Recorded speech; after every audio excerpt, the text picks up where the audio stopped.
I played nearly 30 hours of Grounded 2 before release, explored the entire map, and completed the entire story, and I came up with 21 things that I wish I knew when I started playing Grounded 2. If you find this video helpful, make sure to hit the like button and consider subscribing for more content just like this. Some of these tips are going to be carryovers from the original Grounded, but many of them are actually brand new for Grounded 2. So first up is going to be one of the carryover tips, which is going to be to always carry clay to build clay ramps to get to out of reach places. This was something that was really useful in the original Grounded game, where there were places you simply could not parkour to, and you had to build up to them. And the cheapest and most effective way of doing that in that game, and as well as Grounded 2, is going to be clay ramps. The clay ramps only cost 2 pieces of clay, and you can find clay all over the place, especially around the starting spawn area in Grounded 2. The next tip is going to be dandelions can be chopped down with the Tier 1 Axe Omni tool, providing access to weed stems early on. So the regular weed stems are going to require a Tier 2 axe, and you're not going to be able to get that for at least a couple of hours into Grounded 2. But if you want to start building out of weed stems right away, or weed stem walls and stuff like that right away, make sure you chop down the dandelion. Next tip is going to be make sure to analyze both grass planks and weed stems by having them in your hand when accessing the resource analyzer.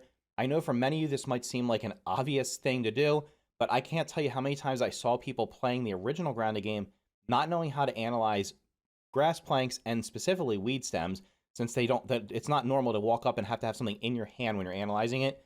But analyzing both those resources is going to be the same in the second game as it was in the first. If you come across a dewdrop or even like a berry that you can't reach, the easiest way to be able to knock it down is going to be to throw a spear or shoot an arrow.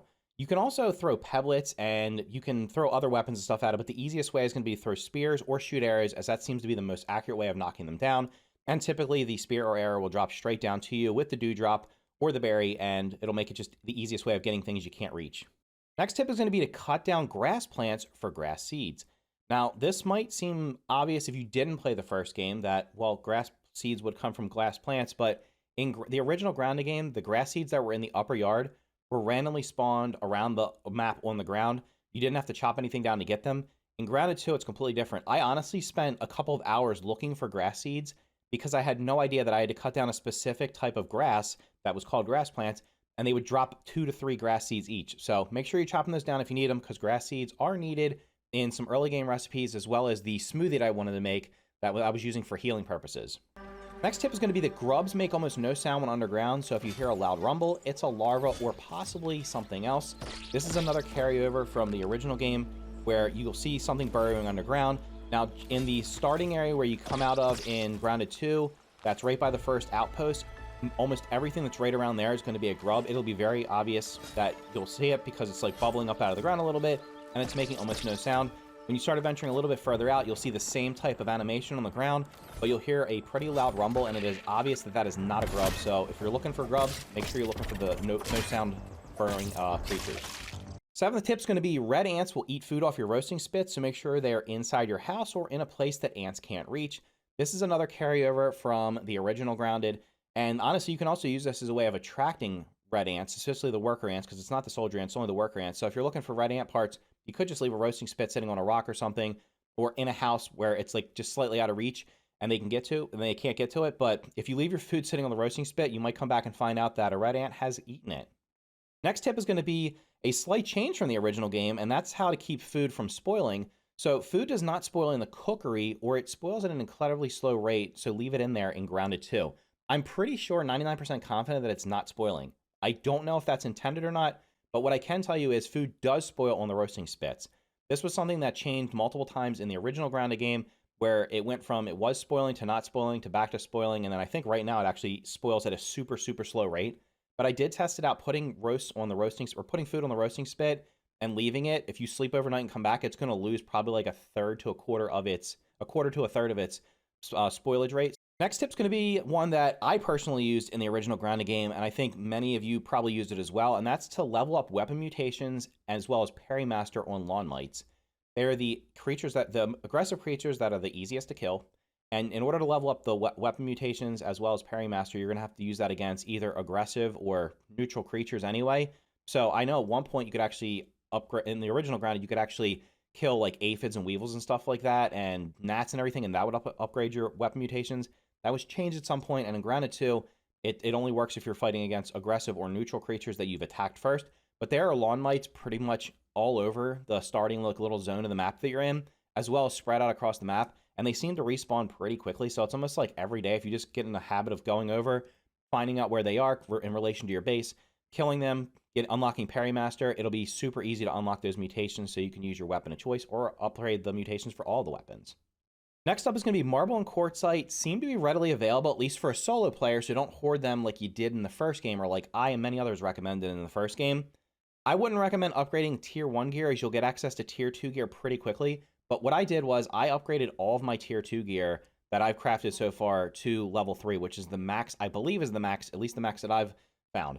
I don't think you can go beyond level 3 right now, although there may be something I missed in the game. Like I said, I think I've done like 95% of the content, but I was hoarding all my upgrade resources, waiting for tier 2 and tier 3 gear in the original Grounded. In Grounded 2, it seems to be way more plentiful. You also unlock the ability to craft the tier 1 upgrades pretty early on, and they're relatively cheap, costing, I think, larva parts and then like grub parts or something like that, in addition to, like, I think, sap or something, in order to make the upgrade, the tier 1 marble and quartzite. So you can just feel free to upgrade your gear and not worry about running out of it. Here's a new tip that is slightly different from the first game, and that's going to be that in Grounded 2, you can actually spend milk molars using your Scabby 2K. So in the original game, you had to have to go to a field station or an access a computer. Sometimes the labs had them in it, and you could spend your milk molars in, like, using the computer. But in Grounded 2, what you can do is actually just access the menu on your Scabby 2K, which is like the all-in-one Scabby, click on the milk molar menu, and you can just spend them at any time. So that means if you're out exploring and you come across a milk molar, or you found like 2 or 3 of them and you want to spend them right away, you can invest them right away into the stats you want to invest them to, so no need to wait. There are currently no Scabbies hidden around the world. So one of the big things in the original game, especially to get the 100% report card, was finding all the Scabby themes that were scattered around the yard. As of right now, there are no Scabbies hidden in the park. Tip number 14 is going to be to place trail markers down on places you need to come back to. So examples of this might be that you don't have the right Omni tool upgrade, or you don't have your mount with you, and you need to chew through roots, or maybe you can't break marble or quartzite, a milk molar, or blow up a rock. Place down trail markers so you remember to come back to those places later on. One thing that I ran into in terms of progression blocking in Grounded 2 was I could not find blueberries. And the reason that was because I kind of followed the game the way the progression felt like I was supposed to go, and I didn't explore that part of the map until much, much later on in the game. So if you want blueberries early on in the game, or you need them early on, head to this part in the southeast corner of the map, and you'll be able to find more than you need. The next tip is going to be another carryover from the original game, and that's going to be to set up spinning wheels and sap catchers as soon as possible so you can mass produce crude rope as well as passively collect sap. The reason for that is you're going to need crude rope for a lot of things early in the game, and you're going to need sap for bandages, for plenty of other things, making the upgrade rocks, the tier 1 upgrade rocks, you're going to need it for those. So you're going to want to be getting as much sap and crude rope as possible. So setting up the spinning wheels and the sap catchers as soon as you possibly can will benefit you in the long run. Number 17 is going to be a difference. It's going to be a change from the original Grounded, and that's going to be that red ant armor does not stop red soldier ants from being aggressive. But if you're riding a red soldier ant buggy, it does. So you probably remember if you played the first game, or if you didn't, I'll just let you guys know what happened. If you put red ant armor on, you could literally walk freely into the red ant hills and stuff like that, and the soldiers would not attack you unless you attack them, or if you stole one of their eggs. In Grounded 2, if you approach a red soldier ant, even in full red ant armor, they're going to attack you. So you got to make sure you're either on a buggy or you're ready to fight. Next tip is going to be to deposit all resources in your buggy inventory as often as possible, unless you're playing on low mode. If you're playing on low mode and your buggy dies, it's just gone forever. And I think all the inventory stuff all the stuff in the inventory is gone. I don't typically play on low mode. I know most people play on mild or medium. So this is a great tip. The buggy is going to give you literally double the inventory space. So what I do is whenever I find any resources that are not food or gear, so any food, gear, or healing stuff, if you die, it will stay on your person. Everything else will be left in your backpack.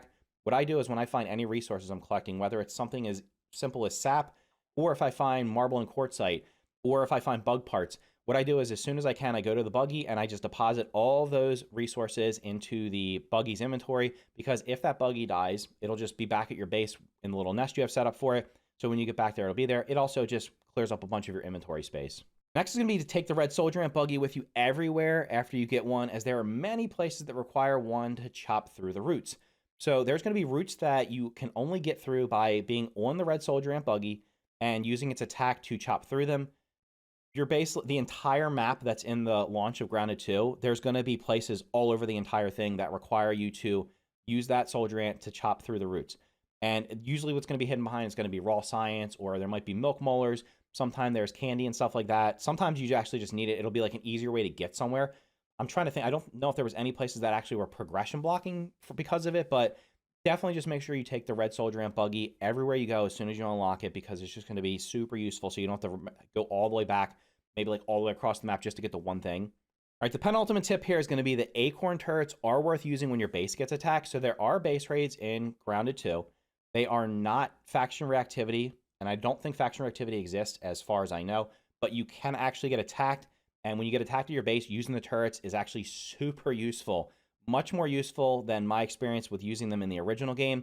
In fact, using like the base ammo for them, which costs, I think you make them out of pebblets and acid glands, they just shred the enemies that attack you. And most of the enemies that attacking are going to be like tier 2 enemies, at least the ones that I experienced. And I was literally killing them in between 1 and 3 shots with the ammo, which is super cheap to craft.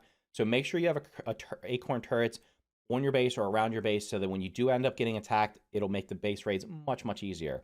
And then the last tip is going to be to build small outposts around the map. This is something I really wish I did, because I can't tell you how many times. There were multiple times where I was really far away from my base because I built my main base right around where you start because it was a very convenient area. There were no hostile bugs there. It was right next to a ranger outpost, and pretty much everything I needed was right nearby there. So I built my main base there, and then when I would go out explore all the way across the map, what ended up happening was there were times where I literally had to just stand there AFK for overnight because there was nowhere for me to sleep. I didn't bring stuff with me to sleep, and it was so dark that I couldn't see my way back, and I was afraid because I had no idea what was going to be on my way back to my actual base. So I'd recommend building tiny little outposts like in each area, even if it's just something as simple as like a lean-to, a workbench, and like a storage basket and a roasting spit. Just something that you can sleep at, and it's in a little safe area so that you can sleep overnight and not have to worry about searching or running across the map in the pitch black, because even with a torch, it's hard to see.